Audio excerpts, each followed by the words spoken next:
but I don't hate the life that I came up with. It did pose some challenges. It did pose some hard times internally and externally, but I wouldn't change it because looking at it now, the position that I'm in at 45, the life that I have now, the job that I have now, the business that I'm building now is all because of that single road. Grit wouldn't mean anything if I didn't have that childhood. It might mean something depending on the life that you had in your 20s and 30s, but the fact that I can rewind mine all the way back, it just adds that validity. Hi everyone, and welcome to the Monomyth Diaries, the podcast where ordinary people get to share their hero's journey. I'm Mandy. And I'm Rachel, and we'll be your host. We'll discover powerful insights, critical moments of growth, and much more. Thanks for joining us. We all have a monomyth to share, and someone out there needs to hear it. Keeley, welcome to the show. We're so grateful for your yes. Yes, welcome. Thank you guys. I appreciate y'all having me. I'm looking forward to this, and you guys are awesome, and I like what you're about. So There's that plug. Thank you. You're welcome. Shameless plug. That is my shameless plug. No, but I love who you are as a person. I love what you're about. You and your husband both, and you know, you're inspiring change and you're helping people, and so that's where I'm thoroughly enjoyed and excited about it. So. Yeah, awesome. That's a perfect segue because I wanted to talk about how we know one another. Okay. When we are finding guests, we get it two different ways.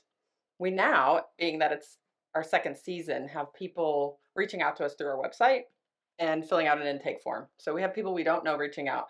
Other times I chase people down.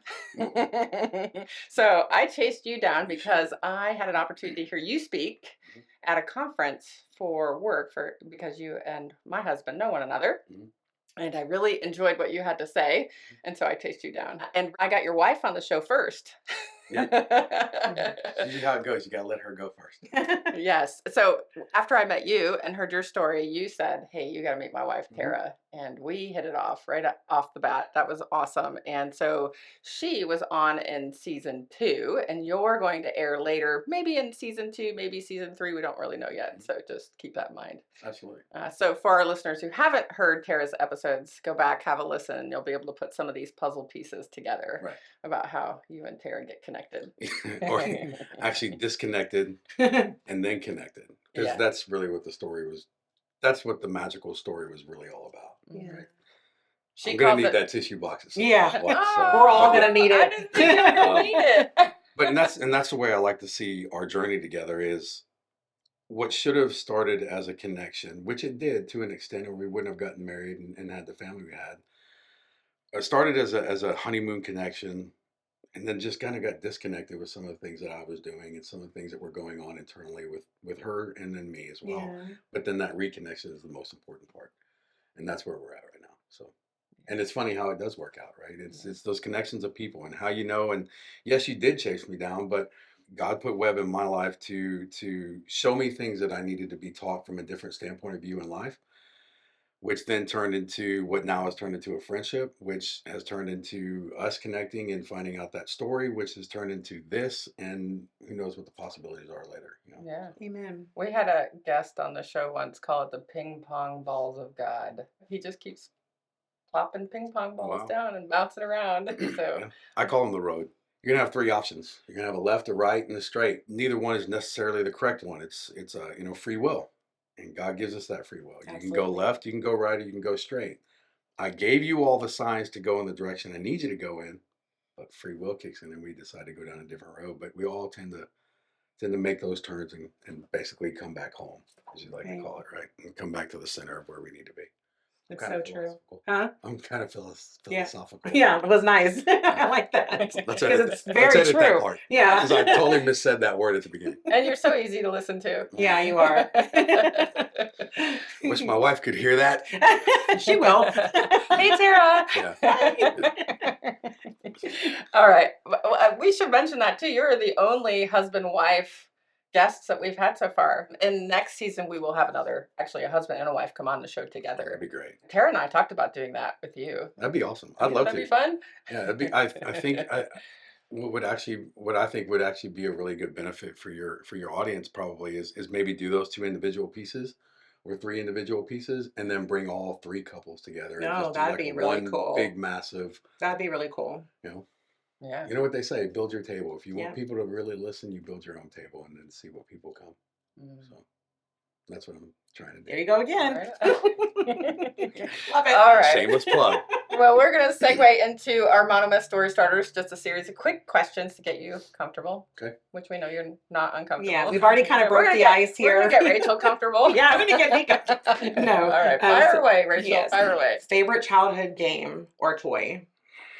There was a lot. I loved playing sports. I was a sports kid. Like any sport in particular? Baseball and football were my two, Okay, my two nice. things. I dabbled a little bit in tennis, but then started realizing that big boys can't play tennis. So, Hard to jump around, run around all over the place like that. Yeah, but hold on. If you're watching this on YouTube, you will know that you are a very fit human being. Yeah. But if you're listening to it on Apple or Spotify, you are super, super I fit. appreciate it. I've lost 60 pounds in actually 1 year. So I was, Wow. when we first ran into each other at the corporate event, I was at 260 at that point, 265. I'm now down to 227. So, Wow, that's awesome. Good for you. yeah. But I can't imagine you losing weight because you're so physically fit. well, You're and just that's jacked. shameless plug here and off topic questions, but that's what Yeah. grit is all about. So We go off the topic all the time. Yeah, no worries. Grit is mental resilience and through physical discipline. If your body, your mind, your spiritual life, and your emotional life are all connected, and also you can throw in business or work with that too. If they're all aligned and you're trying to focus on one, the others will fall in place. If you start falling out of one, you know that you will have to rob Peter to pay Paul. Yeah. So an example would be, I'm not going to work out today. I feel really tired. That's called listening to your body. That's totally acceptable. But when that starts turning into a week or 2 weeks or 3 weeks, well, now it's starting to become a habit. Well, then you start robbing other areas, your relationship with your wife or your husband. Now you've got to rob from that because now you're bringing down the entire energy. And so that's just how grit works. And that's really what's helped me change is focusing in and zoning in and understanding what I can bring to the table for people, but just me more importantly, is how can I continue to get all these buckets to work together? I am not a believer in work-life balance. I don't think that actually exists. I think there is a way to find a very fine and non-defiant line, but to actually say, I'm cut off, I'm done with work, that is it for the day. We all don't live in that world anymore. Yeah. So have you always been a bodybuilder, or did you just do this, start doing this like a year ago when you lost all the No, weight? so my father did not let me pick up a weight until I was 16, which I loved about it. I respected him on that. So that's when I started hitting the gym really hard, getting ready for football and baseball. After high school, I started doing strongman championships where they pull the trucks and do the boulders and stuff like that. So I was doing that, and then did my first powerlifting meet at 35. Did my first Spartan run at 35. And since then, I've done 5 Spartan races, 1 more powerlifting meet, and then I'm doing a high rock next month. So that's going to be really fun. And if you don't know what a high rock is, especially for the people in the audience, it's if CrossFit and Spartan race had a baby. That sounds intense. And really cool shameless plug about that is one of my very, very close friends who I consider a brother now, Eddie Pinero, is actually going to be joining me on that high rock journey. And Eddie is a very, very successful YouTube. He's got 1 million followers on YouTube. He's very motivational. He's an amazing individual. And he did a high rock in Phoenix a couple weeks ago, and then he calls me up and said, when is yours? I said, it's in March. He goes, dude, I'm coming. We're going to do it. I was like, all right, cool. So he's coming in March. So it's going to be really cool. What's the name of his podcast? Because Tara talks about Eddie? Yes. So Eddie Pinero is the podcast is Your World Within. It is a big, massive go-to for me when I'm walking, running, when I'm doing my other stuff, when I'm doing my other extracurricular. When I'm in the gym, I gotta focus on music. I love you, Eddie, but it's got to be music for me. It's got to be AC/DC. It's got to be old school just stuff, right? But then there are those days like Fridays where it's not really feeling the music. Well, I'll put his YouTube channel on. But if I'm walking or running or doing sprints or anything away from the gym side of it, then I'll plug his YouTube channel on and we'll just it's Get you motivated and all that, yeah. And it's not just a gym thing. It's just a life thing. One of the examples that I've loved that he's talked about and has really kind of been a real motivation for me, which I'm sure you're doing with your audience too. I've heard some of y'all's amazing podcasts, so y'all are doing it as well. and hopefully growing to that next journey like Eddie has. That's our goal.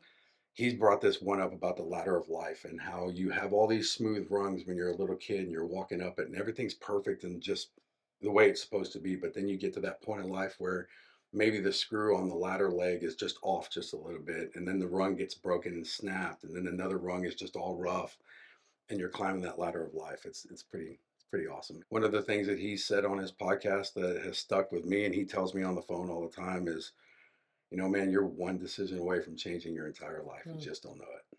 It's just stuck. It's stuck with me. That's a really good one. He'd be a good guy. Yeah. To maybe get on here because his story is pretty impeccable too. Yeah, he's pretty amazing. I've gone back and listened to a couple of them since Tara. I tried to, as people talk about the tools that they've used, to go and check them out. Yeah, he was a lifesaver. So we can talk more about that when those come up, because I'm sure those questions will come up, and I'm sure his name's going to come out again. So baseball and football. Yeah, baseball. Okay. Baseball and football. We always sidetrack all the time. So if time travel were possible, which era would you visit? Oh, that's a good one.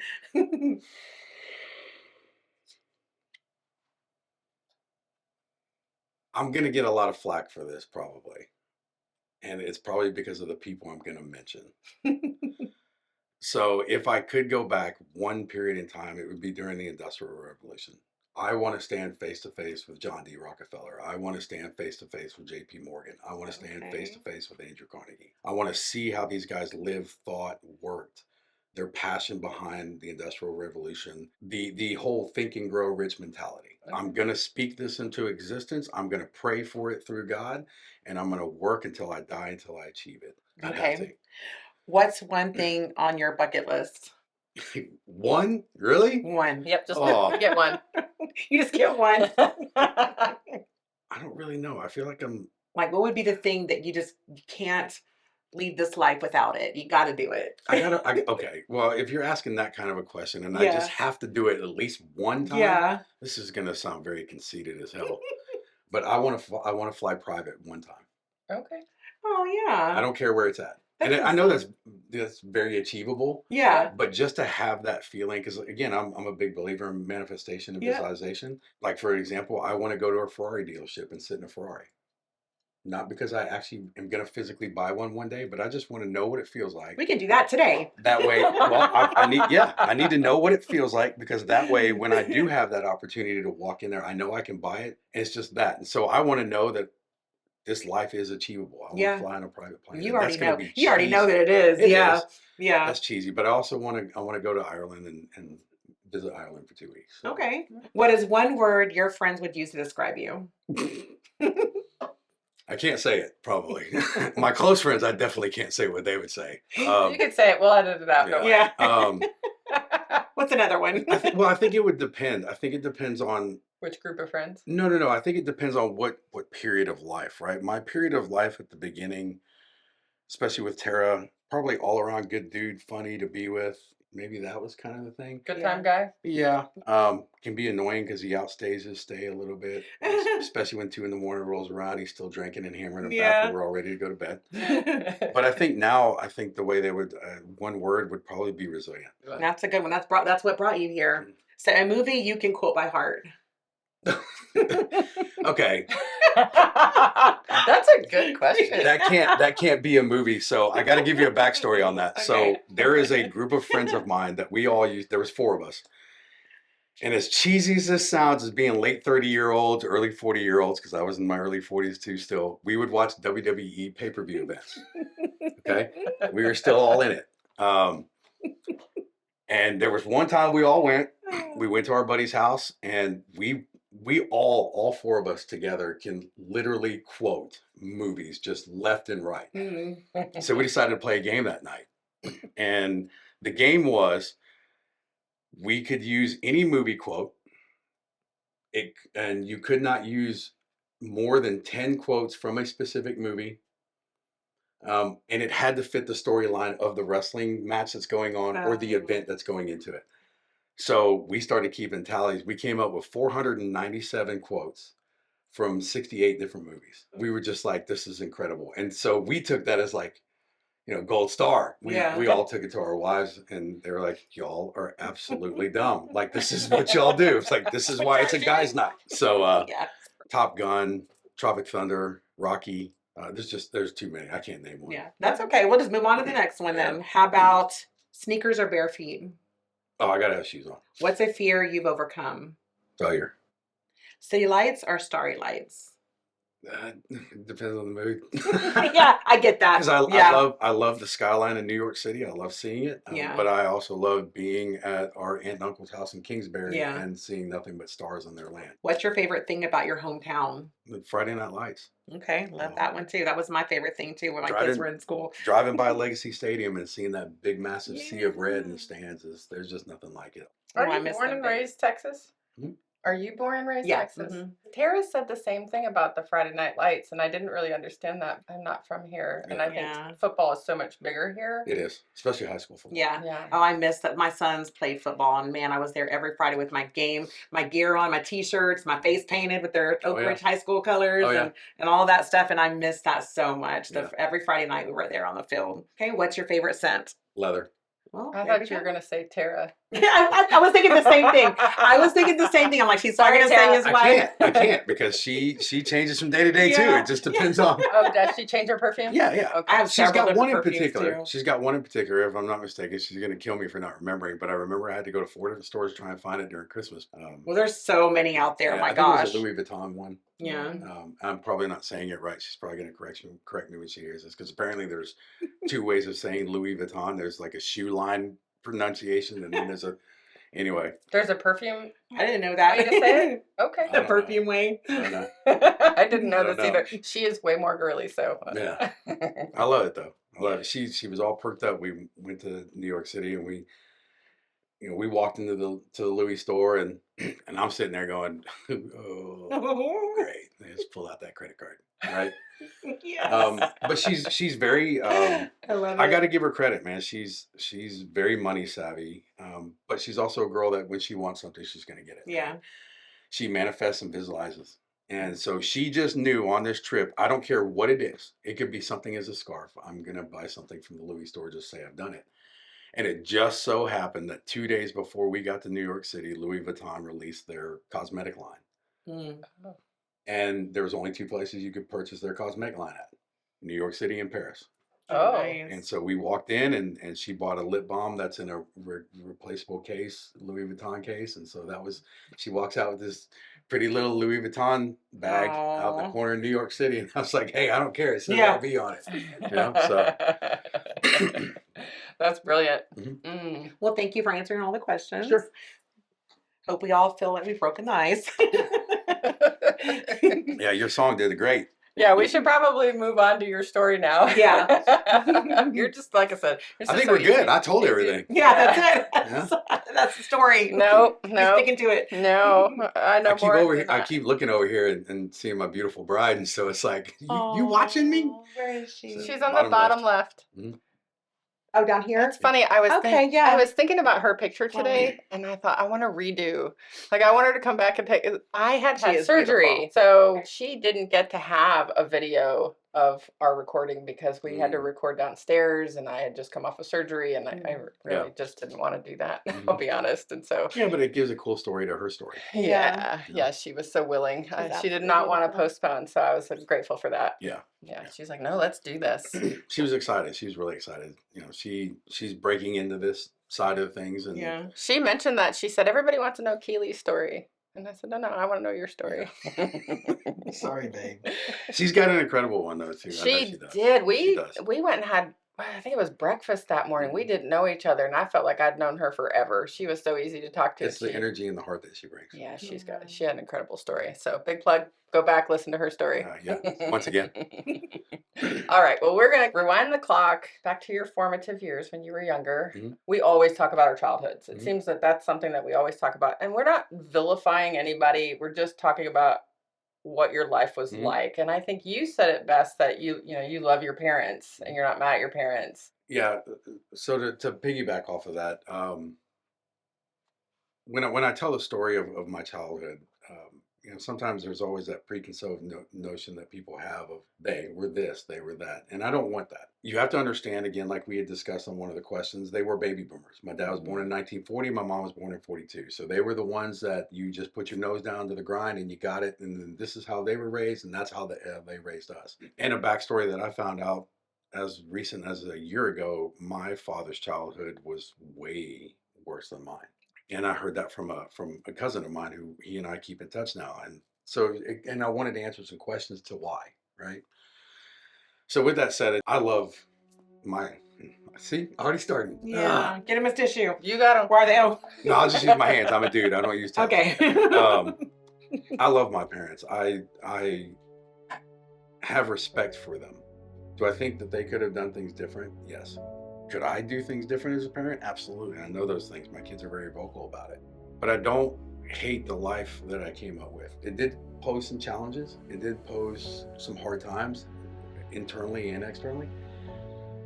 But I wouldn't change it because looking at it now, the position that I'm in at 45, the life that I have now, the job that I have now, the business that I'm building now is all because of that single road. Grit wouldn't mean anything if I didn't have that childhood. It might mean something depending on the life that you had in your 20s and 30s, but the fact that I can rewind mine all the way back, it just adds that validity. Let's do things a little backwards. Normally we save boons until the end, but I think since you've mentioned grit, let's tell people what grit is so that they have some No, context. let's just leave it succinct. No. You've brought it up. Let's talk about what grit is really quick, and then we'll come back to it. It's a what we focus on is changing person in the inside as a whole, physically and mentally, in blue collar jobs. It's your business. It is my business. And what does grit stand for? Growth, resiliency, intentionality, and transformation. Okay. Because if you can do the first three things, then the transformation will happen. And then we will go to the boons part later. So yeah, that's okay. Sorry. No, I think it's important because it's a big part of who you are. Yeah, and it is, and because it is a part of not Grit the company, but Grit the word, coined by John Wayne and multiple other peoples, and people like Napoleon Hill when he wrote his book, You Got to Have Grit to Move Forward. With that said, I love my parents. I respect them, and they raised me to the best of their abilities. The childhood had some good things, but there was a lot of darkness in between it. My mother was British, so she was very accommodating, I guess you would say. I don't really remember too much about her. She passed away when I was 11. But what I do know was that every day, like clockwork, when I got out of school at 3:30, there was always a sandwich and a glass of milk ready for me, and she was already in the shower. And every single day, like clockwork, she's in the shower, she put her makeup on, she'd curl her hair, she'd put nice clothes on, a pair of slacks and high heels on. And then she would go and make my dad a drink, and she would stand outside in the garage in the Texas heat with a glass waiting for him to pull up in the driveway in his car from work. Like, this was every day like clockwork. And so, of course, that started some of the problems because it starts as soon as you get in, but she would grab his briefcase, give him his glass, they'd walk in, and they'd talk sort of kind of about the day and move forward. There's still a lot of pieces that are missing from that, but those are some things that I do remember. Unfortunately, I've gone back several times and tried to figure out the first memory of my father, and unfortunately, the first memory I have, I think I was 4 years old, is him after physically abusing my mother and him being arrested by Harris County and put in the back of the car. I remember the lights on. I remember we were standing, all of us, my mother, my two sisters, and me, we were standing in the grass between the two pine trees that were in our front yard. All the neighbors were standing outside. And so it was one of those things, but the neighbors all knew. I mean, it's nothing, this was 1984. We'd already lived there for 4 years. They knew what was going down. And so that's unfortunately the first memory I have. Were there some good ones in between it? We did, random trips. We'd go down to Galveston, and my dad called them, what were they called? Mysterious mystery drives or something like that. My sisters know the exact name. They were older than me. So we'd do that. We'd get in the car, we'd pack up, and we'd just go. And we'd end up in Galveston or South Padre Island, or we'd end up in Dallas. We got to travel the world. My dad was stationed in, he worked in Durban, South Africa for 2 years. He was a naval structural and civil engineer. So we lived in Durban for 2 years, and I don't remember any of it because I was a baby. There was one point in time where he was in DC, and come to find out when I was like 25 or 30, maybe 35, my sisters finally told me, you do realize that mom and dad were split up during that time, right? I don't remember. I was in kindergarten. I mysteriously got a note that said, Keeley, you need to come to the office. And so the teacher led me down to the office and they said, hey, you need to go home. Your mom has withdrawn you from school. So I get on my bike and I start going down the road. Well, there's a big moving truck in our driveway. I had no idea. We packed the whole house up in 24 hours, rolled out, Wow. moved to Victoria, Texas without telling my dad. He eventually found us. My sisters, I think now have told me, I believe they told me that she had actually reached out to him or he reached out to her or there was some way that he found out where we were. And then we bought a house in Victoria and stayed there for a few years and then moved up to Katy after she passed away. But it was just the physical side of the alcoholism just really took a toll on my family. I have one sister that doesn't drink at all. I have another one that does, and she's fighting the good fight too. And then of course I did for years as well. I started drinking when I was 15. But the physical abuses started with my mother and and then just kind of rolled down to my sister and both of them until they left, and then it kind of rolled to me too. So my two sisters they're my half sisters. Okay. So they are my mom's kids, but not my dad's. But my dad never saw them that way. Those were his daughters. Those were his kids. He never, if had I had never told a single soul, nobody would ever know. It's just a part of our life. So I was seen as the golden child at that point in time. Like there was some favoritism. I'm not going to hide that, sugarcoat that, and take that away from my sisters. We know that, and that favoritism was always present to a certain point. And then when my sisters moved out, the beatings came down to me, and but then I started fighting back, so it just kind of got a little worse. The drinking started taking at 15, and just escalated from here. The childhood, I really wish I could talk more about it, but I think psychologically, I've blocked a lot of it. It was just unpredictable. It was predictably unpredictable. Mm. You knew what the outcome was going to be. You knew that 5:30 came around, 4 or 5 drinks in. We're talking handles. We didn't buy single small bottles. We would buy big handles. And they both drank together, so they were very codependent on each other. And I don't know really the story of why, but it's just what they did. They drank together, and the only time I ever saw them really, and my sisters could probably tell me differently because they were older. My oldest sister is 10 years older than me, and our middle sister is 8 years older than me. The only time I ever saw them like physically like love each other and dance in the living room or be sweet to each other was when they were already starting to get 3 sheets to the wind. So I never really saw it clean. Of course, I don't actually ever remember seeing my parents without a drink. I do remember that. Like we would go to my baseball games and they would sit away from the stands and they would have their flasks and their bottles tucked away. And every time we got in the car to go somewhere, there was a cup in the car, and so it was consistently done. And so you knew the predictability of where this was going to go and where it was going to lead, and especially when Friday and Saturday nights rolled around. And then Sundays usually consisted of, hey, I'm sorry, what can we do to make this better? My dad apparently did, from what my sisters have told me, he apparently did try AA a couple times. It didn't work out. Didn't stick. It didn't stick. The physical abuse with he and I, it was pretty bad, but it was always coverable. You described it once as the illusion of your family looked perfect. Oh, 100%. Yeah. Yeah, you put us in public, we were fine. Some of my teammates when I was in high school saw some of it, and we never really talked about it, right? It was just one of those things. But one time in particular, we were playing May Creek in a baseball game, and I was actually pitching that night. And my dad shows up. Luckily, one of the players on the May Creek team, their dad was my dad's best friend. They worked together. They'd known each other for 15, 20 years. And so he got belligerently just hammered in the stands, and it was bad. It was really bad. And I remember he was escorted from the game, and 2 parents, one from Katy High School and one from May Creek, actually drove my dad home. I remember my baseball coach walking out to the mound, and the infield came to the mound too, because it really jacked with me bad. And he was like, "Look, you just gotta let it go. I need you to zone in and play this game, and you gotta let it go." But psychologically, it really jacked me up because when I started drinking at 15, I realized that this is me. So you're carrying that shame with you. You described it to us once as a generational curse. Oh, 100%. Yeah. Then you have to break it, right? So, and you start young. Yeah. 15 was pretty young. Using alcohol? Drugs as well? Not yet. 17. Okay. And when we say drugs, I never did, I did a little bit of weed here and there. Very, very little. Not enough to even classify it as doing it, I guess. Your drug of choice was alcohol. was alcohol and painkillers. So I got real bad on some oxy and some other things like that. So Tylenol 800s,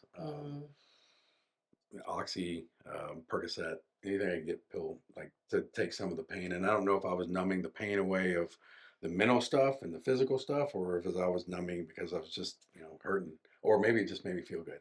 Looking back at it now, is just more of a coping mechanism. Yeah. Just to numb all the pain and all the outside external abuse. So tell us, you enter into college, right? You leave home. What was that like? Ooh, it was good. I enjoyed it. I had a pretty decent college experience, and then came home after a year. My dad was diagnosed with cancer, and so I came home and then started trying to take care of him, but he didn't want it. So, and then that's one thing I will commend him on is, when he was diagnosed with cancer in 2002, I think it was. So you're in your 20s at this point. I was 22. And so when I came home, he didn't change his lifestyle. And I kind of commend him on that. He didn't want to, if that makes sense. He didn't want to. He did some of the radiation and some of the chemo and stuff like that, but he didn't want to change. He never stopped going to work. Like, he's just not going to do that. Again, 1940 baby boomer. I'm going to live the life I want to. And then he just stopped going. And I remember him telling me, he said, I haven't seen Mary, my mom, because I haven't seen Mary in 13 years, and it's about that time. And so we're like, oh, okay, we're gonna let you be. And so he went to work up until the day he died. That's my dad. My dad passed away of cancer too, and when he was diagnosed, he never talked about it.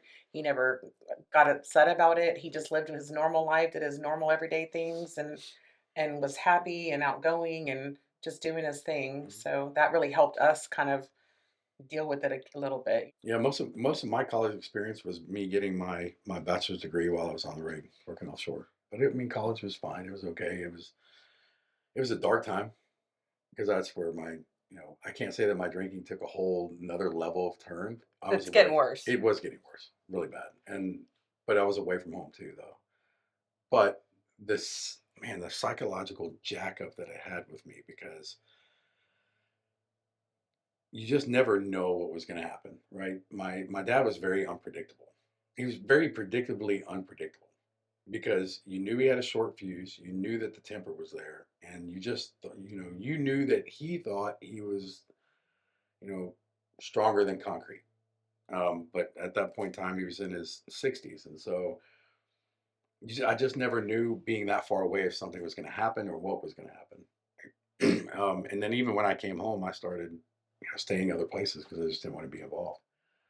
And so I just stopped going to school. I stopped going to school. When I came back home, I started going back to community college because I wanted to get something done, because he was forcing that down my throat. And it just never clicked. I was more about, let's go get jacked up and let's go run the streets and find some girls. Like, that's just what my life was about. And working out, doing strongman championships and doing those things. I told one of my kids this a couple of days ago. They said, Dad, if you had, you have one major regret, what would it be in life? And I've got several. There are a few of them that are. But one of the things that I regret was not going in the military. I had the opportunity to, and I didn't. I went ahead and went to college. And so I wish I would have done that, because I'm curious on what would have changed if the dynamic of my life would have changed a lot better, faster. Because now you've got that structure, you have that outline. And I wonder if things would have been a little bit differently. There was a man on our show just recently that you'll have to listen to, because he has a very similar background to yours, and he did choose military. Okay. So you can maybe see what his life turned out like, because it involves drugs and alcohol and military. Yeah. So yeah, I will definitely listen. He is one of the men that I told you attends my church that I said you need to meet. Okay. Yeah. I'm totally down. You'll have to come sometime so you can meet him. Absolutely. I think you guys would really connect. Sure. We're trying to come. He's on a similar journey. He's lost a lot of weight. He's working out all the time. He's 5 years ago, quit drinking, doing all the things. Like, you guys are leading very parallel lives. No, that's awesome. It's I'd love crazy. To if you're out there, hit me up. Yeah.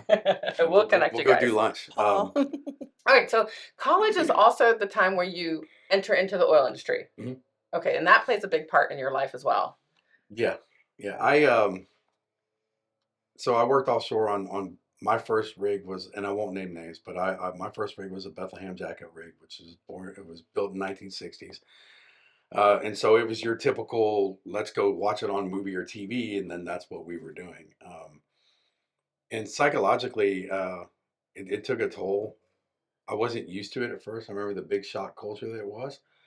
And to be honest with you, I almost quit 3 days into my first hitch. Oh. Oh yeah, I did. I'm not ashamed either. We were running 9 and 5/8 inch casing, and on those big Bethlehem jackups, they would stack up on the sides, and you'd have to climb up there and rig them up, and then they'd have to put them down on the catwalk or this big long, to give an example, it looks like a long sidewalk, and pull it up the V door, which is an angled sidewalk that goes up to the rig floor 40 feet. And it was hard. It was one of the toughest, hardest nights I've ever done. It was my third night. Physically demanding. Physically and mentally, because at that point in time, we didn't have all the machines, we didn't have all the crew guys. It was two guys up on the pipe, the casing, getting all that rigged up, and they were way up there, 20 feet. And then there was me in the middle of this, what we call Death Valley, because you're standing in between both of them. Mm-hmm.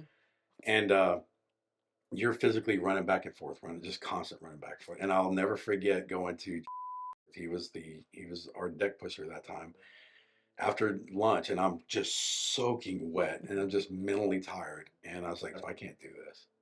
Like, this is not for me. I guess I'm just meant to go to college. And was a hard ass. Like, he was very, and most of them were back then. But he sat down with me, and it was not his MO. And he looked at me and said, dude, I will grant you your wish tomorrow, but I cannot be shorthanded during this job. Just do me one solid. Just get through the next 6 hours. Give me that, and I will put you on the first thing smoking to go back home. So I finished the rest of the tower, soaking wet, exhausted. My feet were killing me. Mentally, I was just like, dude, this is like, I've lifted weights now for 6 years, and this blew that away. And I sat down in the change locker, and I just kind of slumped over, and I was just had my head down, and just sweat was dripping. I can't remember how it was the middle of the summertime, by the way. And sat down next to me, and he said, "What'd you think?" I'm like, "Dude, that was brutal. Like, I'm done." And he goes, "Well, can I tell you something?" I said, "Yeah." He said, "You just did the hardest job that you will do on this rig. If you can make it through that, everything else is a breeze." Which he was lying, but I understand his point, right? To a certain extent, my level. And so I toughed it out. And then, 14 years later, I was moving into the office. So, and it did play a role, because it's played into a role when we get to the Boone's part of what all that's really about, and what all I have turned into to help people. But even then, though, that was my AA. Talking about my childhood and upbringing and all that, that was my AA. It was my 21 and 21, or my 28 and 28. That was my AA. Because when I got home, by the time my buddies, at that point in time, my buddies, and I'm using quotes because they were my buddies, but looking at it now they were drinking friends. Mm-hmm. They were acquaintances. I understand. And I don't care if they I've hear had that. those. So yeah. They knew what day I got off the rig. Yep. They knew what time I was on shoreside. And they knew exactly how long it took to get from Fourchon, Louisiana to Katy, Texas. Mm-hmm. And by the time I pull up into the truck, there was 30 of them sitting in my garage with, boatload of beer and alcohol. And that's what we did for the first 3 days. In fact, my ex-wife, she was like, okay, you get 2 days. 2 days to do whatever you got to do with your buddies. She was out there with us, but, whatever kind of drinking you want to do, you get 2 days. And after that, I'm off the clock. You got the kids. And so she ran the roost when I was gone. So I respected that, and that's what we did. It was like clockwork. It was also a detriment to me, because I was do you have a bleep button? Yeah. Okay, good. So I was a father. I know that for a fact. At that point in time in my life, I was a husband, and I was just a person, just 100%. I know. Looking back, I didn't care about anybody else but myself. I wanted to have fun when I got home, because I demanded that, because I just left for 28 days, and that's what I'm going to do. Mm-hmm. And it really took a toll on my previous marriage, like big time. We have our indifferences, her and I do, but I also take 50, 60, 65, 70% of the credit of the reason why that marriage failed. And I know that. I have no problem admitting that. I was living the exact same life that my father was, if not even worse, because my father never did painkillers, and I was already on those. And the oil field really helped me grow, but it also helped me mask a lot of it. Like I was able to get away and mask it for 28 days at home and be that same crappy person to, all right, let's go back into work mode. I can separate all this stuff and be fine with it. My ex-wife and I, we never really got out of the honeymoon stage, like ever. I'm so glad this guy's mowing today. Strangely, you won't be able to hear it. Oh, really? Yeah. Okay, well, I know the guy's mowing today. I'm so glad he's mowing. That's so funny. I had to lighten up the conversation. She started tearing up, and I'm like, I don't want to tear up yet. But yeah, so tearing up the whole time. Do you mind if we back up just a hair? Sure. All right. So we were talking about college, and I think we skipped a little bit, and I think it's important to your story that your dad passes away while you're also in your 20s, and you 24. Yeah, and you find him. You're the one who finds him. I found both of them. I found my mother too. That's rough. And so there's so much to my story that sometimes I still harbor it. Because I don't want everybody to know it, because then you guys won't come and see me if I go and talk somewhere else. But anyway, that's a shameless plug, by the way. No, but so my mother passed away at 11. I was 11 years old. It was Wednesday. It was May 12th of 1992.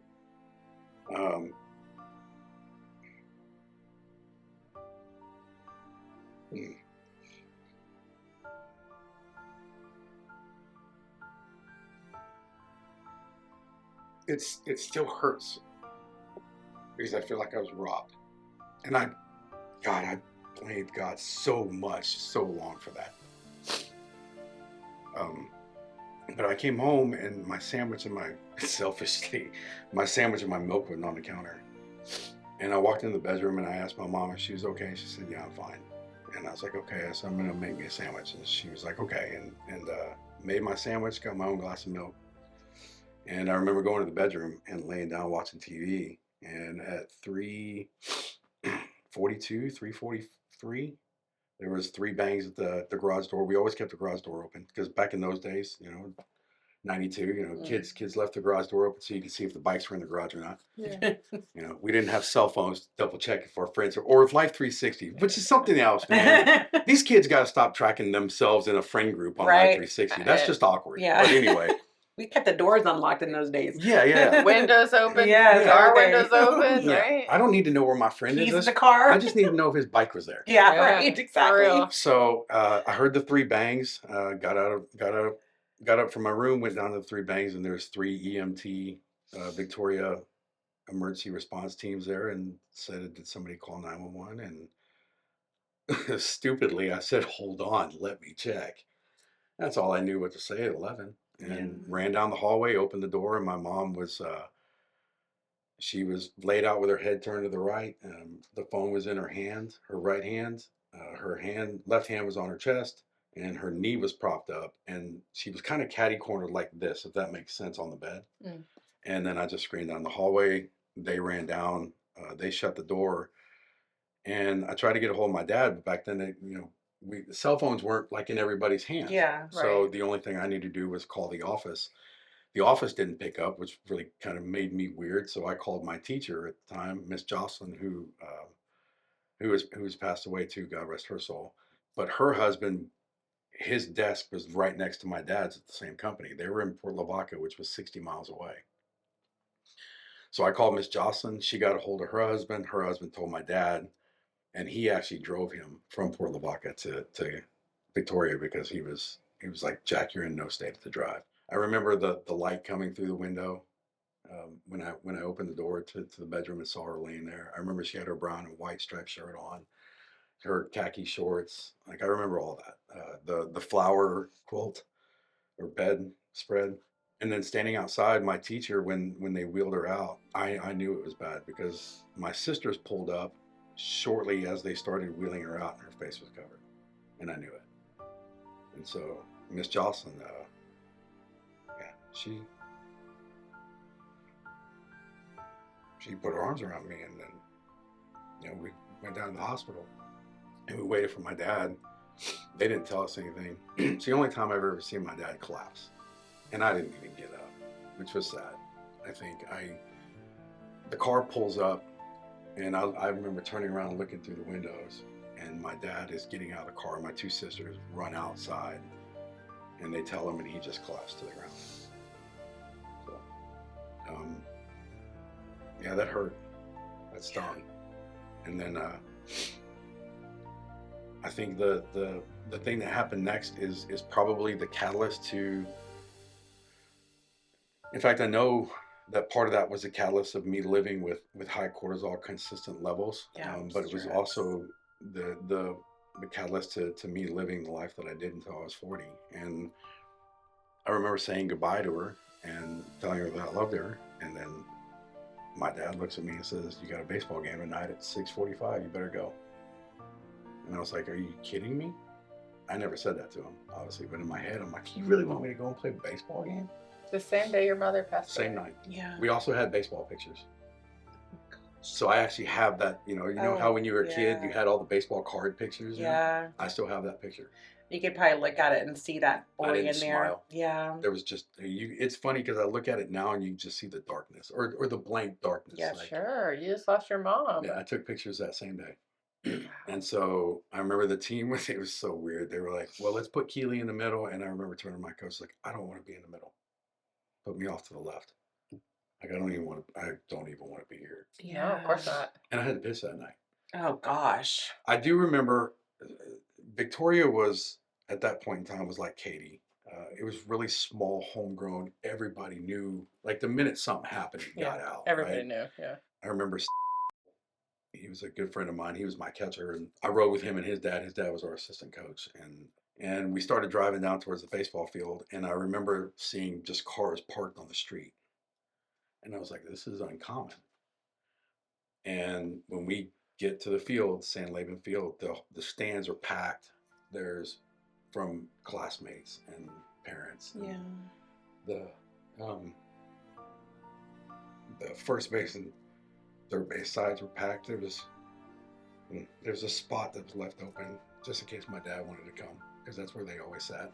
And my sisters, they actually let them park behind the field and park the car up there, and they sat and watched the game with one of their friends. And that was hard. That was a tough game. But I was never allowed to mourn. And I've talked to my sisters about it. I don't know if they ever had either. And I say allowed because we weren't given that space. It was, go play the game, do the best you can, come home, go to bed. Let's move on to the next day. My friends at school at that time, they tried to. It was funny because they were waiting on pins and needles.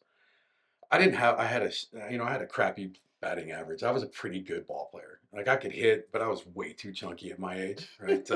We weren't stretching out triples or doubles, right? We were hitting singles or bombs. And I remember my buddies, the classmates in the fifth grade class, they all got together. We were all a tight knit group. I mean, all of us were. Some of us still talk to this day. But all the boys and all the parents got together and they made a plaque, and they were waiting for that home run. And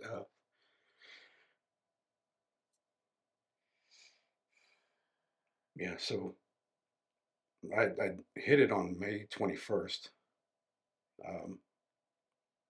And I think 3 days later, they had already designed it. They were just waiting to put the date on it. And 3 days later, the whole fifth grade class at Stanley Elementary gave it to me. So I still have it, and I still have the ball. Those are special moments that I get to have. But we were watching, Tara and I were watching, oh man, we were watching a movie. Are you ready for an exciting, bright, new adventure? I think that's the name of it. And you start watching, you're like, this is weird. Like, this is awkward. But then you start getting into it. And there's one part of the movie, spoiler alert if you haven't watched it, the girl's mom has passed away. And there's one part of the movie, she walks through a door and her mom is there. And I lost it. Yeah. It's the only time I've really cried in front of Tara about moments like that. And she was like, "Are you okay?" And I said, "I would give anything to have that moment." So, yeah, so fast forward almost 13 years to the day. My father passed away April 24th of 2004. He was 2 weeks shy of 13 years. And fast forward to it, 5:45 in the afternoon, I realized that he wasn't out of his bedroom yet. And I walked in the bedroom, and the reason it stuck with me so much is because he was in the exact same position, in the exact same bed frame. Yeah, I remember you said that. In the exact same lighting. The only difference is I actually touched him to try and wake him up, but he was cold, clammy, and he was already in rigor mortis, which tells me that he was passed away through the middle of the night. And so yeah, I've had to call my sisters twice. Oh gosh, I can't imagine. And then that it's just such a young age. Yeah. 24, and that was a spiral. Like that was a camel that broke the back. I contemplated suicide several times. I argued with God several times. I didn't know how I was going to get out. I guess October that year, November that year is when I met the kid's mom. You know, I can't say it was something that saved my life, but what helped me move forward and continue a life was the fact that my ex-wife had told me that she was pregnant. And so that gave me a little bit of breath of life was the birth of Briley. But it didn't fix everything internally either. It was just an extension of like, okay, I got to stay alive for, Of course. a little bit of time, right? It's a Band-Aid solution. Yep. You described the series of Band-Aid solutions as hovering right above rock bottom. Yeah. And I found that to be a very fascinating philosophy. Will you talk about that? Yeah. Because I think it describes so well so many people in their situations, especially when they grow up the way that we did. Mhm. It was my similar background, and you have a very similar background. Yeah. So there's a guy named Bedros Keuilian. He runs a bunch of projects and things like that. He's an influencer. I mean, let's just call it what it is nowadays, right? Sure, But yeah. but prior to the influencer, I don't want people to think, oh, great, this is just another guy I got to go and listen to. He's a very, very successful businessman before he became an influencer. But he said something on a podcast one day. I was listening to it. He was talking about that. He said, how many times we all talk about the rock bottom side. I mean, everybody's is different. What we don't realize is if you take a step back, and the way he said it was, it's not the dangerous part is hitting rock bottom, because there's only one way to go after that. It's how long have you hovered above rock bottom and been in that dangerous spot of what your life has been, and how long are you sitting there for it before you actually hit it. And that is an amazing way of looking at things, of saying, man, how long? Like, how long was I there? I mean, for me, 15 to 40. And you can even probably back up a little further, maybe 11, or was it 4? Watching the abuse and then getting abused, and then, not just physically, but also verbally. How long was I actually at that rock bottom, and how long was I actually covering it up to make myself feel like everything was okay?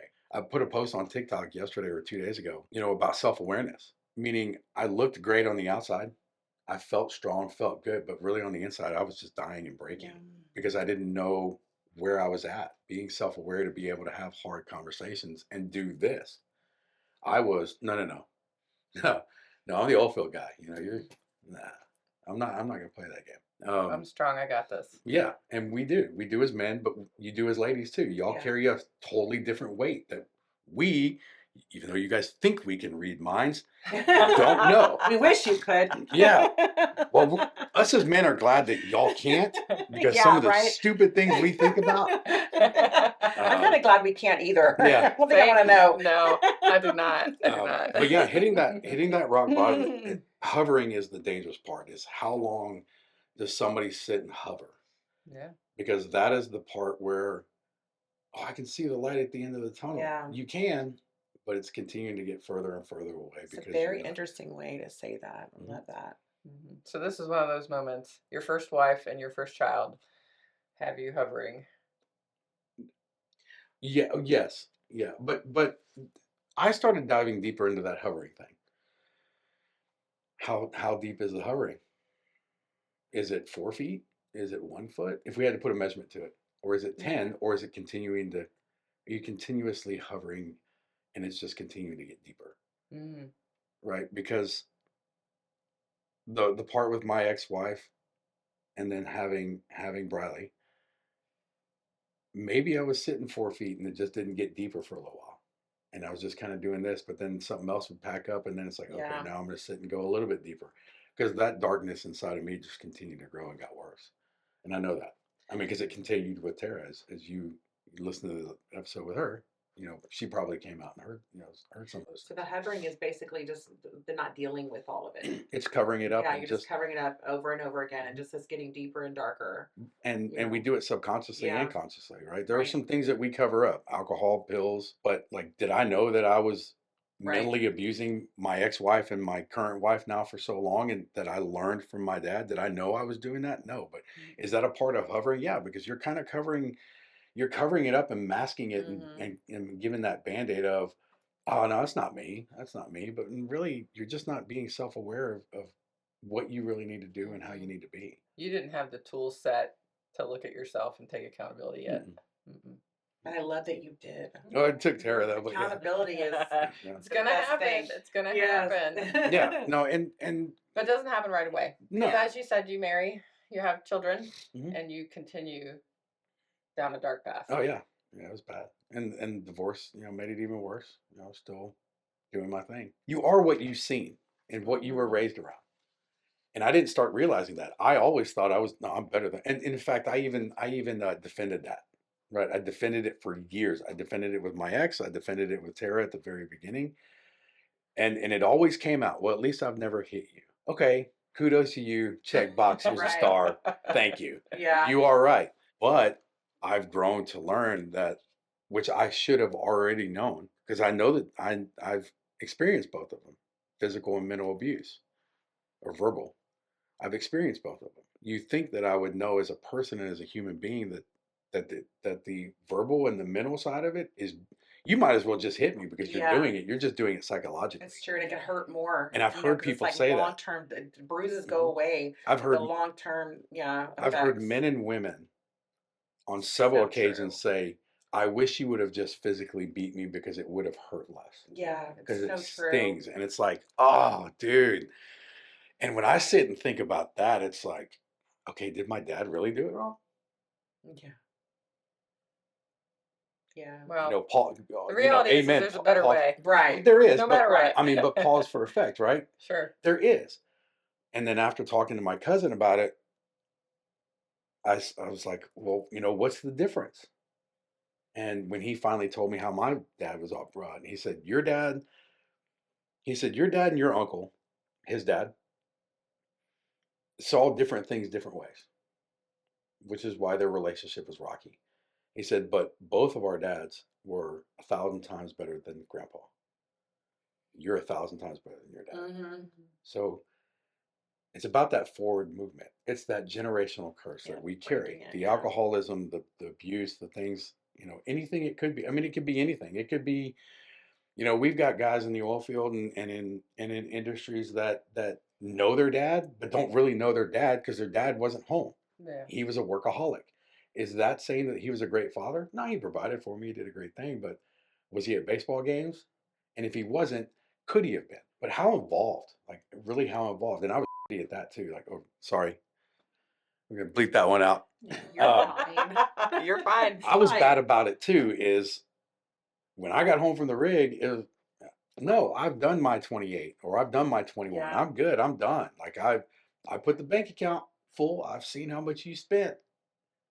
We're good. And that's just the way it was. And so you would think that we would learn that mental and that physical, or that mental and that verbal abuse is just as bad, and it's worse. Yeah. And looking back in hindsight, 2020, it's like, man, I was terrible.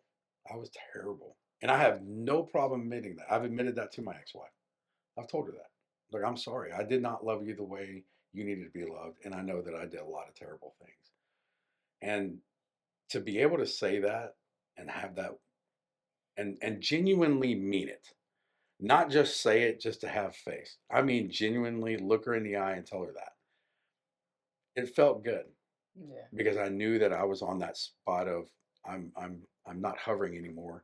I'm no Yes. longer on rock bottom. I'm actually starting to climb out and get closer to to that light at the end of the tunnel. It's that accountability. That accountability. When you start taking true accountability for yourself, it moves you forward. Mm-hmm. It's the only way you can move forward in life is to own what you've done, so you can look at yourself and be, I want to be a better person, or I want to do better. The whole grieving thing, with my mom and my dad, it was really weird with my dad because I reverted to the grieving side of it the only way I knew. Let's go to the bar. Oh, I understand. That's how my family did it. Yeah, I mean, and we when did. My mom died, everybody drank. That's what they did. And that night when my father passed away, I remember my sisters who didn't go to bars very much at all. I looked at both of them and said, "I'm done with this. Like, I'm going to the bar. Y'all coming?" No, we've got to talk. I'm like, I'm not talking about this right now. Yeah. I'm going to the bar and I'm going to have a shot of Glenfiddich. I'm going to have a shot of that and I'm going to drink a lot of whiskey, and that's just where we're going to go with it. And that's how I'm going to go and cope. They came. They got nowhere near as bad as I was, but and then that dark hole just continued. I mean, it was bad. I'll tell you how bad it was. I've never said this publicly, but I'm going to go ahead and say it publicly. It was bad enough to where I almost damn near spent my entire inheritance on bars. And it wasn't a lot, don't get me wrong. But it was enough for me I paid off my college debt, and there was a big chunk, and I bought a truck. And then that's all I had to show for it. And then there was a big chunk that was, "Hey man, you want to go out and go? I got you. Let's go." And that's where it went. I've never said that publicly ever. It's crazy how much money we waste on alcohol. Mm-hmm. Yeah, my husband and I were just talking about it the other day. It's insane. Over a poison. Yeah.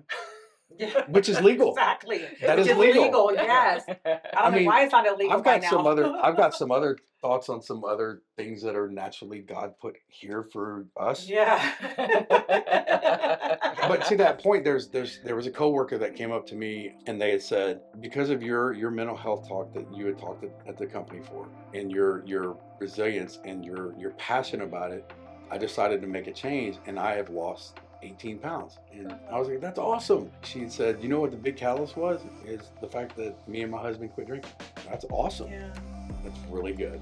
And I said, yeah, keep going down that road. And so those are the things that we have to remember, is that you never know who you're going to impact. Yep. You just never know. Look at you changing lives. I love that. That's why our stories are so important. One life at a time, right? Yeah, to talk about, because we're not alone in our stories. There are other people out there. I mean, this is why we're doing it, because I feel like we're here to serve and to make an impact in people's lives. You got to be vulnerable. It all goes back to the questions that Mandy's been posing is, your life. What was your childhood like? How did it come up? Where was it? Where did it start?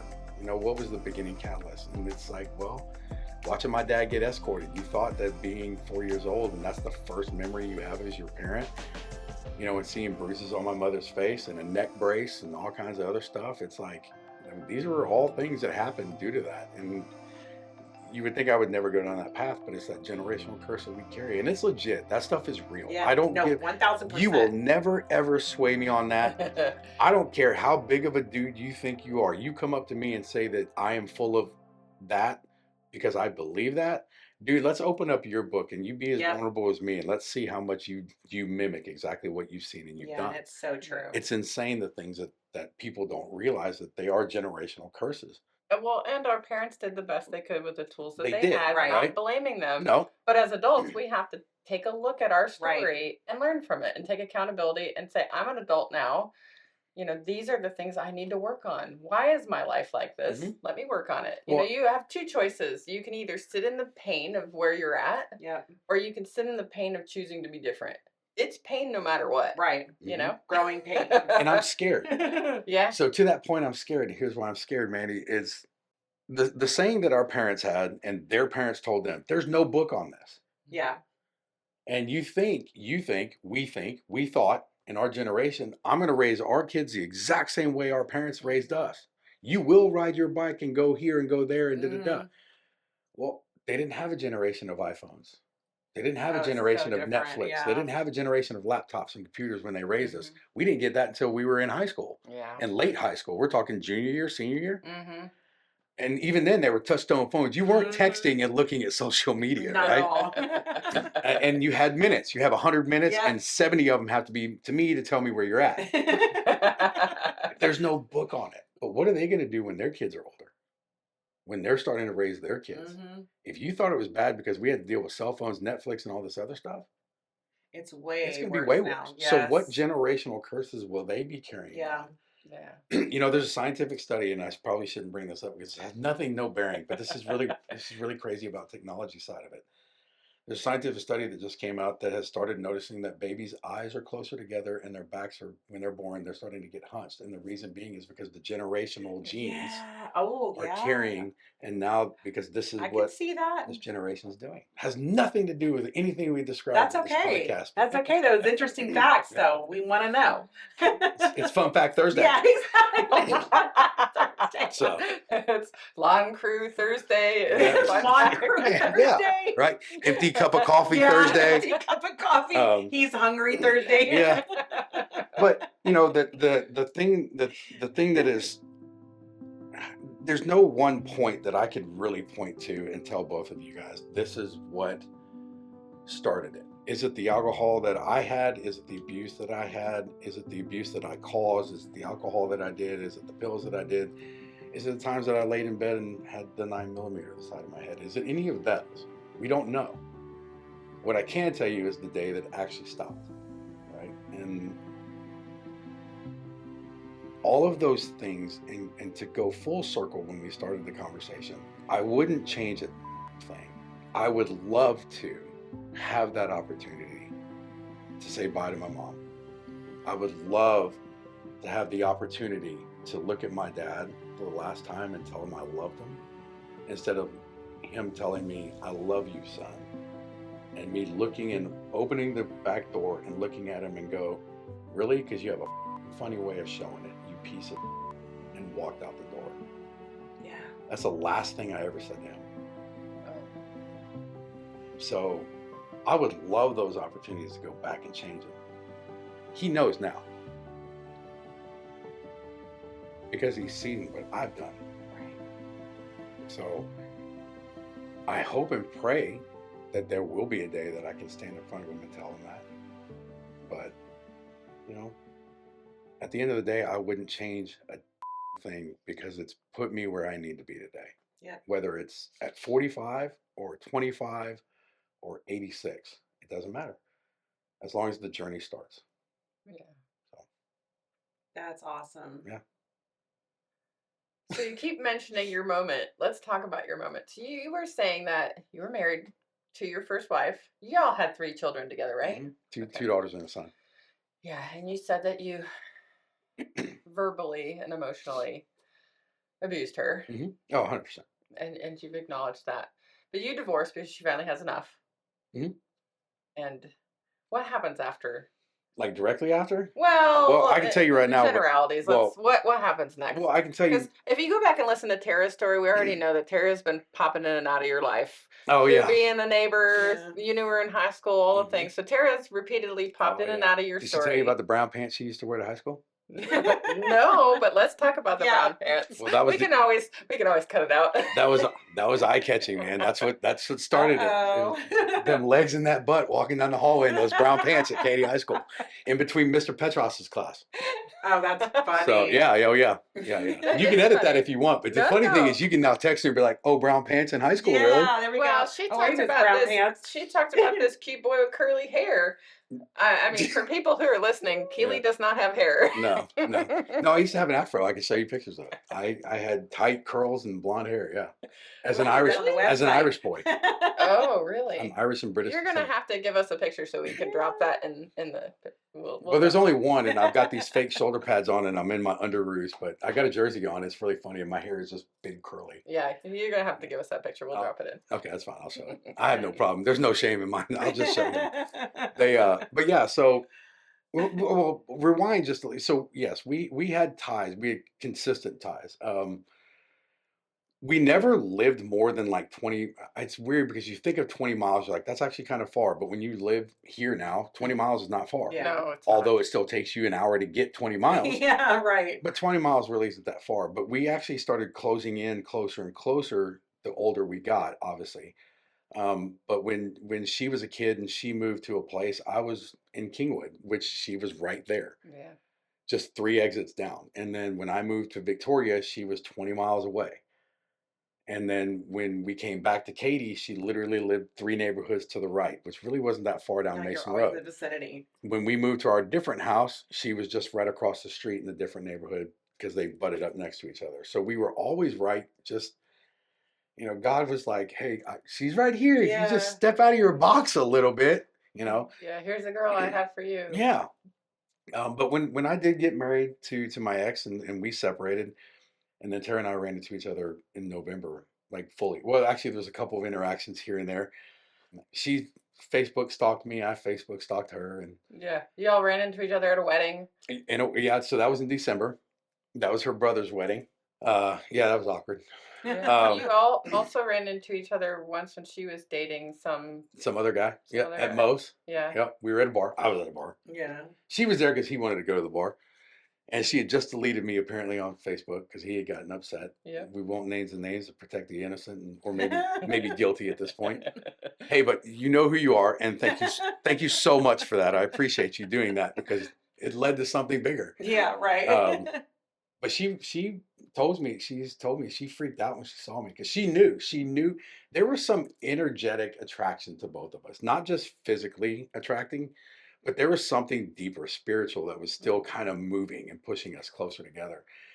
And she said that she tried to walk through the door and keep going because she saw me to the right where the bar was, and he actually made a beeline to the right. And I just so happened to look over my shoulder and I see this beautiful blonde walking up, and I was like, oh my gosh, that's Tara. And I was like, hey, how are you? And of course he gives me this look. And of course, me being who I was back then, I was like, dude, you ain't froggy enough. Yeah. Don't even. Right? Don't mess with me.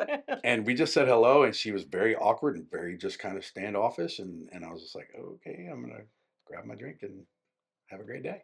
Fast forward to November of 2014. So we're not sure who's lying here, right? And I say lying. We're not sure if she has the story right or if the cell phone pictures have the story right. Because I told her, babe, I think it was the day before Thanksgiving. She has sworn that it was the day after Thanksgiving. But I have the very first selfie picture she's ever sent to me, and it was the day before Thanksgiving. So we don't know what to believe, right? It was around those 3 days. Yeah. Okay. And she was at Mo's and I was at Mo's because I was still heavily drinking. And she saw me and she told her cousins, she was like, I'm going to go and talk to Keeley. And he was like, okay. And I was off to the right. Be honest with you, I didn't even know she was there. She wasn't sitting or standing in a normal spot. I always stay close to the bar because it was really easy to get a drink at that point in time. And she walks up and she had her furry coat on and her white tight shirt and her blue jeans and her sparkly baseball hat. No, she didn't have a hat on. She had her hair in a ponytail. And my good friend Missy, who she's like a sister, she is a sister to me. And she's now like, her and Tara are super, super close. And they're like sisters too. And me and Missy were sitting there talking, and she walks up, taps me on the shoulder. And we just started talking and going back and forth. And I said, look, she mentioned the Facebook thing. Look, I'm so sorry. I had to delete you on Facebook. Here's the reasons why. She told me. We don't need to get into all that. Yeah, you can hear it on her story. Yeah. Oh, perfect. Y'all go back to listen to that one. Hear it on her story. That's funny. And that's good because I can't speak to exactly, so she can. So she told me the story, and I was like, "That's okay." I said, "If you reconnected," and she was like, "Well, I'll send you a friend request here in a little bit." And I said, "Okay, under one condition." And she was like, "What's that?" I said, "You let me take you out on Monday night." And she thought about it, and I was like, "Come on, like let's just go out on a date. Yeah. Let's do it." When I know deep down inside, she was like that little schoolgirl dance. Yeah. Yeah, right. I love how she squeals when she says your name. She's so cute. Because now let's pause here for a second and let me just rewind a little bit. She was excited that moment in time because of all the BS that she had seen me posting on Instagram and Facebook, but all the happy moments and all the sweet things that I was covering up and just making people see the perfect showman. You're seeing what I want you to see because I don't want you to see this. Yeah. Look over here. Look over here, not here. So she saw all those happy moments and all those times with my ex and my kids. And she said to me on several occasions, gosh, what would it be like to be loved like that? So the facade worked. Ding It ding. did. Kudos to me, right? Good job, you. Yeah, love bomb. I was a great love bomber, and I still to this day she used that word. I'm great at it. Like I'm still good at it. Like, and it's bad because I can admit this, but like I literally did it 2 months ago. So, but the cool thing is we're on a completely different level. That could be a different spot later, right? But so she said she saw all of that, and she was like, "Yeah, okay, we'll go out on Monday." I'm like, "All right, cool, perfect." Well, then here comes Keeley, the love bomber, because I'm literally blowing up her phone on Saturday night. You know, hey, driving down the street thinking about you. You know, love bombing the hell out of it. Yeah. And then I think Saturday rolls around, and I think I told her I was like, "Hey, look, I can't wait till Monday. Can you do tomorrow?" So we went out on Sunday night. Am I good to keep continuing? Or Yeah. oh, okay. Yeah, you'll hear the camera turn off if you talk too long. Oh, great. So on Sunday night, I remember going to get her flowers, and then pulled up in the front of the house, and my son now, Harrison, my stepson, but he is my son regardless. You know, he opens the door and he goes, "Hey, Mom, your friend is here." Air quote friend. Air quote friend, right? With flowers, because I'm sitting there in a beautiful pink button-down shirt, because real men can pull off pink. She walks out, she grabs the flowers, and that was the instant moment I had with Harrison. I was like, "Oh, this dude, okay, he's a smart." Hayden walks up to the door, and Hayden's got this big grin on his face, like, "Uh-huh, right, okay." Just friends. Just friends, yeah. And so we go out on a date, and then we went to World of Beers because I was drinking and I wanted a beer. And I remember getting up from the bathroom, and I was just like as quirky as can be. "I'm gonna kiss you right now, okay?" Okay. Okay. She was like, "Yeah, oh, whatever." You know? And then the rest is history. And I think back now, I really did her wrong. I did her dirty because there was I mean, I was a dude that was, off of just out of a divorce and all this other. There were some very, very alternative motives behind all of it. I did have a thing for her. I did. I like she was beautiful. She'd been beautiful to me all the way to high school, and I knew there She's was. a beautiful woman. She is, and there was some kind of connection there. I just me being young, dumb, and stupid. Still trying to figure out who I was because the male brain doesn't fully really 100% develop until late, mid to late 30s, still trying to figure all this stuff out. And I was just like, there were some alternative motives, right? And I did her wrong because she had saw everything. She saw the facade. I wanted her to see what was on the right, but not truly what was on the left. And so, yeah, that's what she got to see. And I did and do love her with every ounce of my heart. And it was instantaneous. I knew I was going to marry her. I knew from Christmas Eve, Christmas Eve night of that year of 2014, I knew I was going to marry her. But it was Christmas Eve night. Did she tell you the Christmas Eve night story? Is that the one that you got to go back? I don't know about that one. Okay, so that was the night I fell in love with her because, well, I'm sorry, not fell in love. I was kind of already starting that, but that was the night I knew I was going to marry her, right? But I was already in love with her. Like it was instantaneous. But you still have to figure out, is this person right for my people, my little children, people? yeah, right. Because you have 3 and she has 2. Right. And so I remember picking the kids up, and it was Christmas Eve night, and I was like, "Hey, we were living in an apartment," and I said, "Look, we don't have anything to do. Y'all going to Christmas Day to your mom's tomorrow, and I'll drop you all off at noon." I said, "But I mean, Miss Tara, they're doing Christmas Eve at their house. They got food and cookies, and the boys are there. Okay, let's go. I'd like to see Miss Tara." I'm like, all right, cool. "Hey, we're coming. Okay, see you in a bit." And I remember telling the girls, they had already knew we were going to come, right? I just had to swing the kids. And I told the girls on the way there, I was like, "Okay, look, let's be honest now. It's Christmas Eve night." Like, yeah. Rhett was 1, so he didn't know any difference. Charlie was 4, and Briley was 8. I said, "The boys will be opening their gifts. They have gifts. You don't. You are a guest in their room. Yeah. Do not pout. Do not get pissed off. Eat the cookies. Eat the food. That's funny. Mingle with the boys. Talk to their grandparents. This is your time to introduce and meet." So I get Red out. We go and knock on the door, and we open the door. We go inside, and there's Mom, Carol. I call her Mom, and Pop. Mike is Pop. Carol, our mom, comes out, and she's just like, "Oh, hey, you're Briley and you're Charlie and this must be little Rhett. You know the high pitched voice Terry does? Mm-hmm. Yeah. And she just mingled and kind of just like welcomed them and made them feel good. And of course, Tara comes over, gives the girls a big hug and the boy, and gives Rhett a hug too. And, you know, Rhett being one, he's like, I just want to wrap my arms around whoever, I don't care. Tara's mom led them to the middle room, and there is a stock pile of gifts. Oh. Yeah. It still kind of makes me emotional. You're like, you're getting married. Yeah. So Tara and mom, they drove around all Christmas Eve day and got gifts for Briley, Charlie, and Red. So they could have something to open. Right. Wow. Yeah, it was cool. It was really, really cool. And then that is where the famous picture happened. So we have a picture. Rhett's not in it because Rhett was already, like I said, he was one, he was already in bed. So Christmas Eve dies down, and then we go home, and then that following weekend I pick the kids up. The kids are like, we want to go to Miss Tara's house. I'm like, yo, I pay money for an apartment. Like, we got an apartment. We want to go see Harrison and Hayden, and we want to see Miss Tara. We want to go to Miss Tara's house. Oh. I don't know if that can happen. So I called Tara. I was like, hey, babe, they don't want to go to the apartment. They want to go home. They want to go to your house. Home, see, right? Mm-hmm.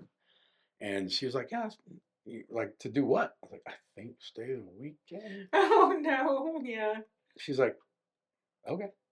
So we did that, and then that's where the famous picture happened. So we have this picture of Hayden, Briley, Charlie, and Harrison on the kitchen table. They are little.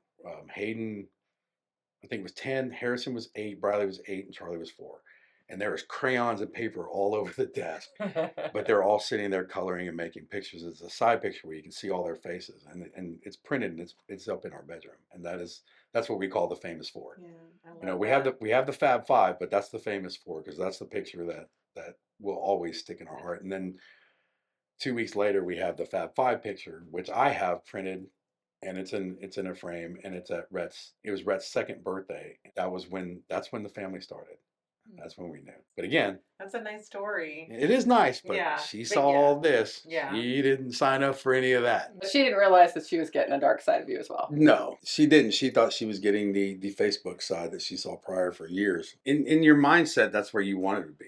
Like, I wanted to be there. Like, okay, this is a fresh start for me. I can completely start anew. Yeah. And you hadn't worked on anything internal to get there. No. It was just more me saying, hey, cool, this is a great fresh start. You know, like somebody leaving town and moving to a different city and saying, nobody knows me here. Yeah. I can be who I want to be, but all of those generational curses, all of those genes, they kick in, and you start going down the rabbit hole anyway. And so it was great for the first, she might say differently.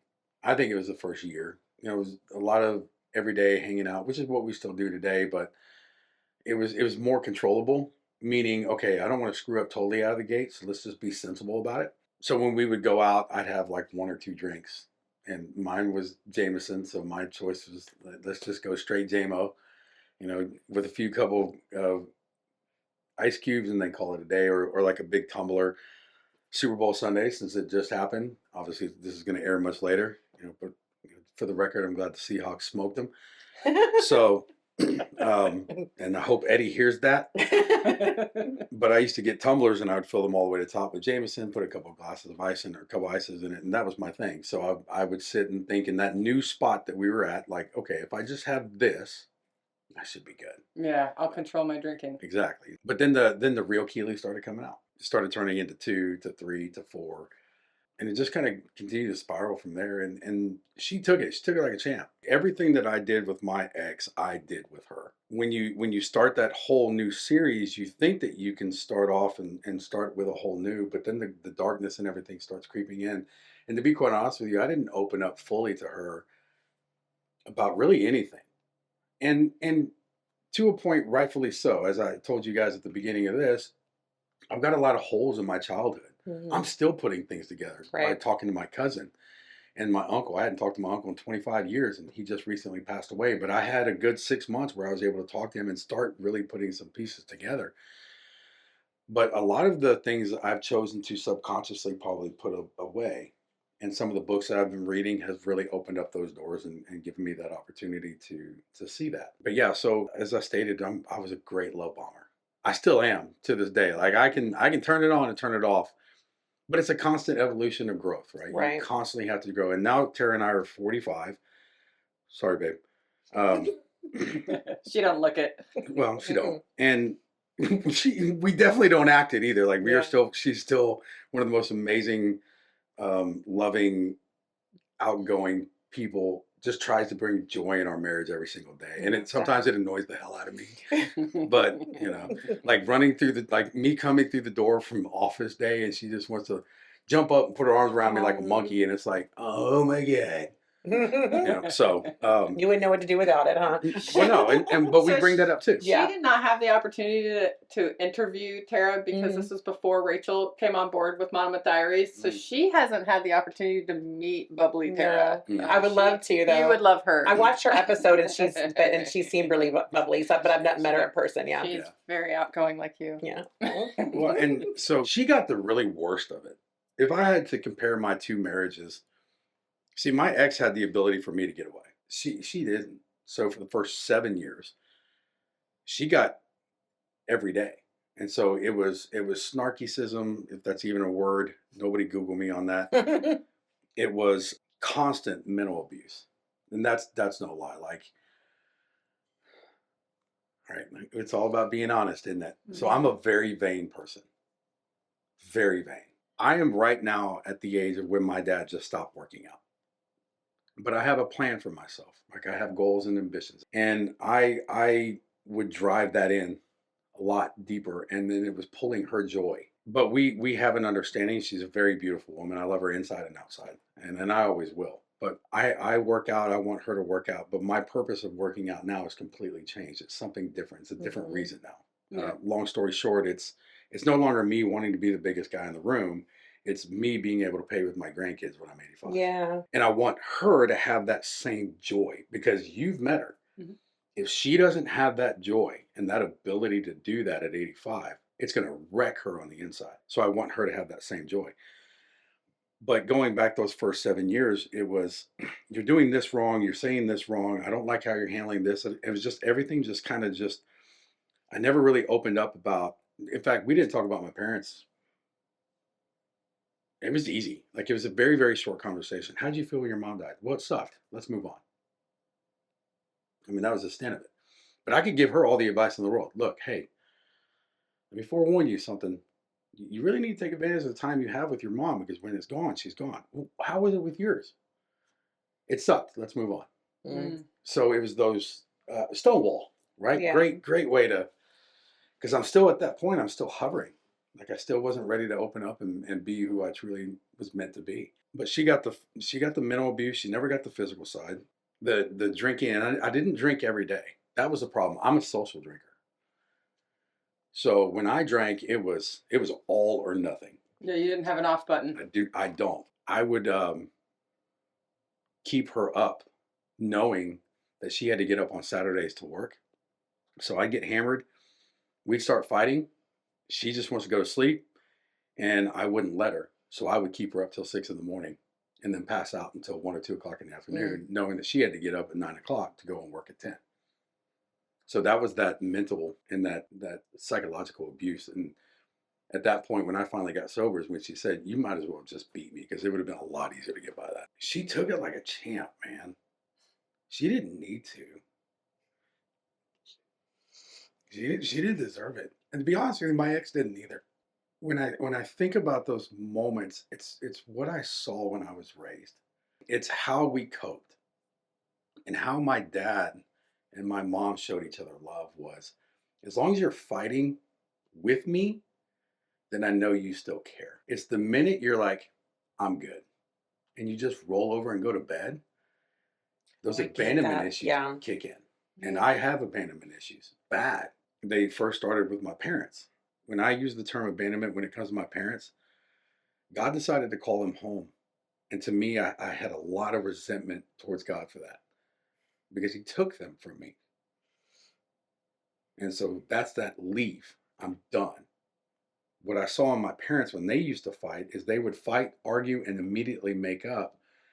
And what I connected those two as a kid, as a child, was He's quote unquote fighting for her love. He still cares. She still cares. There's something there. And so I use that as a crutch. And I used to tell Terry this all the time. You don't need to be scared when I'm fighting with you. If I ever stop, that's when you need to get scared. Yeah. Because I'm done. So there was a part of the journey that was left out. And so when I kind of want to go back just a little bit pre Tara too, just for a minute, to the whole rock bottom thing. So I was locked up for a while.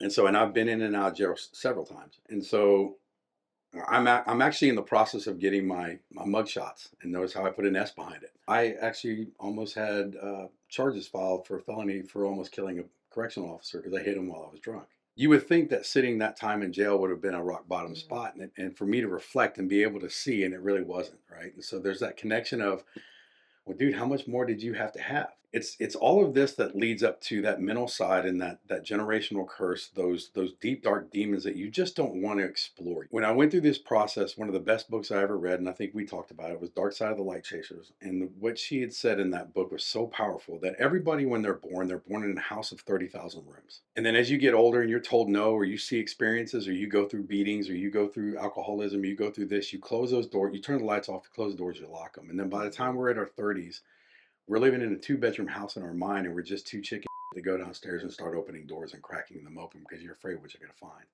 That's the hard part. Ooh, that's a good analogy. I was to say, I love the way you put that. It's the hard part. And I've told guys this on the rigs, and I've told this to some clients that I've got too, is that you have to be willing to literally go in and open the door and at least crack it and turn the light on and see what scares the hell out of you. Because that's where the process all started. Was I willing to reflect and see these things that I was putting her through? Because until you're up to that point, you have no idea what you're doing. The emotional cheating that I did, I didn't know that until Tara. I had no idea that's what I was doing. I didn't know. I thought it was just a way of life. When you emotionally cheat, you might as well have sex with them because you've already done it. You just haven't physically done it. Right. But she was a champ. She took it like a champ for 7 years. Yeah. The verbal abuse, the mental, psychological abuse that I did. And because of her, I had that waking epiphany moment of saying, wow, I'm doing exactly to her what I did to my ex and what I've done to everybody in my life. I did not reach out to people until I actually needed them. Yeah. So this is going to be your big awakening. Your catalyst that's going to shift you into looking at your accountability and start opening those doors. So what actually happens for you to finally get there? Tara didn't find out. Tara knew. She was worried, but I didn't know. In your defense, I had never even heard that word, that phrase, emotional affair, until Tara. There you go. See? That was a new phrase for me. I didn't know. I need to know that on record so I could tell Terry to listen to that part. Well, we talked about that in her episode, and I said you are the one who introduced me to that phrase. Let's talk about that. What is an emotional affair? I had no idea. I mean, it makes sense to me, but to me, I am in your shoes where I thought having an affair was when you cross that line of physical, right? Yeah, but no. It makes so much sense to me that I think that might be worse for when sure. the emotions are attached to it. I don't know. I haven't experienced it, so I'm just saying that to me. So from my own standpoint, because I know that's what you're big about, is my standpoint. Correct. Right? And so and she knows this, so anything I'm about to say is on record, right? So she's heard this several times. When I would reach out to her, she has her own life. She was busy, she worked. The abandonment would kick in immediately. And it's not by no means an excuse. I saw it as an excuse back then, but now I look at it as it was miscommunication on both of us. Me receiving it, her delivering it. She would pick up and she would be like, "What? I'm with a client. What?" "Nothing. I just wanted to talk to you, babe. I'll call you later." Yeah. And then that was it. And then the emotional connection, the emotional affair happened with, well, they'll pick up. I'll just call them and talk to them. Yeah. Was it anything more than that? No. You were trying to get a need met. Yeah. And so we've had those talks and conversations since then. And now she's really good at it now. Now she's like, "Hey, babe," she'll lean over and touch her phone because she's a hairstylist. She'll touch her phone with her elbow. "Hey, I'm with a client, honey. I got glasses on. What's up?" "Nothing important, babe. Just want to tell you I love you and say hi." "Okay, can you call me later?" "Sure." Okay, she'll close it back. Or she'll text me, "Hey, I'm done. Are you free?" And then I'm like, "No, I'm in a meeting now." So. I love this because you have not had an opportunity to hear Tara's episodes because they haven't released yet. And she talks about this, how she did not answer the phone in a nice way. She tells this exact same story from her perspective and how she felt like she neglected you when you needed her, you know, because she said exactly what you said. I'd be like, what? Yeah. I'm busy. And that's the thing is, and so we started understanding when we got to our big breakthrough, which, you know, without going too far detailed of it right now, because I know the next episode, we started learning how to communicate and tell each other, here's where I'm at and here's why. I need you to listen and understand, not listen to respond. And once she started figuring out that whole epiphany of, wow, I was 50% of the problem. Okay, my fault. And then it gave her the opportunity. Well, you've done this, this, this, and this. Of course, my stack's a lot higher than hers. But, you know, touche. Right? Everybody has to own their part in the problem, even if it's 10%. For sure. I mean, it could be 90, it could be 10, but everybody has a part. Today, you're 5 years sober? No, I'm 4 years, 5 months. Wow. Congratulations. Congratulations. Yeah, September 21st, 2021 was my rebirth. Oh, that's amazing. You're a miracle. Yep. So what is the moment that makes you finally quit drinking, take accountability, want to be different? My rock bottom. Which is? She was leaving. She was done. On September 6th was my birthday. I got completely hammered on Jameson and Yingling. They had just released it in Texas a week prior to my birthday, and I was all excited because I used to get it from Louisiana and drink it because it was just like, to me, it's like the best tasting beer or whatever. And I was all excited. I did not know that was going to be the last time I was going to drink it a week after it got released in Texas. But I got completely belligerent, hammered, took it out on, and it went even a step higher that weekend. It went from not just being her, it went to being my kids, who we already had the girls living with us. And so it went from me yelling at her and not even in a private setting to right out in the kitchen in front of all the kids. And then I tore into them too. So September 21st, I go into the bedroom. She's got her big suitcase packed and she's ready to rock and roll out. You got one opportunity and this is the only one you're going to get. So we need to go to the patio and talk. You're either going to save it or you're going to break it right here, but you better tell me everything right now. Because if you don't come clean now and you don't start making changes now, I'm done. I'm out. I've got my stuff packed. I've already had this conversation with my mom. We've got the whole scenario worked out. So it's your time to put up or shut up. And that was it. 5.5 hours later on the back patio. You made a decision. I made a decision that night. And what scared me is when we finally, I guess 5.5 hours later, when everything had been spilled. Everything. I mean, everything. Some of my deep, dark secrets that nobody's ever heard. She tells me, she said, this isn't just going to go away. She's like, this is going to be the hardest time of your life because if you think I'm going to make it easy on you, you've given me hell for 7 years. So you're really going to prove it that you deserve me. So September 21st is going to be the big shift. We're going to start taking some accountability. We're going to pause there with your first episode and we will pick back up next week with your tools, your transition, and the boons that come out of this situation. So thanks for joining us today. Thank you for joining us. We're looking forward to next week. Yes, we are. Can I wear my jorts next week? Jorts, yep. That was really funny. Thanks for joining us on the Monomyth Diaries. If this episode resonates with you or someone you know, we'd love for you to share it and spread the inspiration. Don't forget to follow us wherever you get your podcasts or on YouTube to stay connected. We'd appreciate if you could take a moment and rate and review the podcast. It helps us reach more people with stories of transformation and growth. You can visit us at monomythdiaries.com or text us directly from the show notes to reach out and keep the conversations going. Until next time, heroes, let's journey together through our monomyths.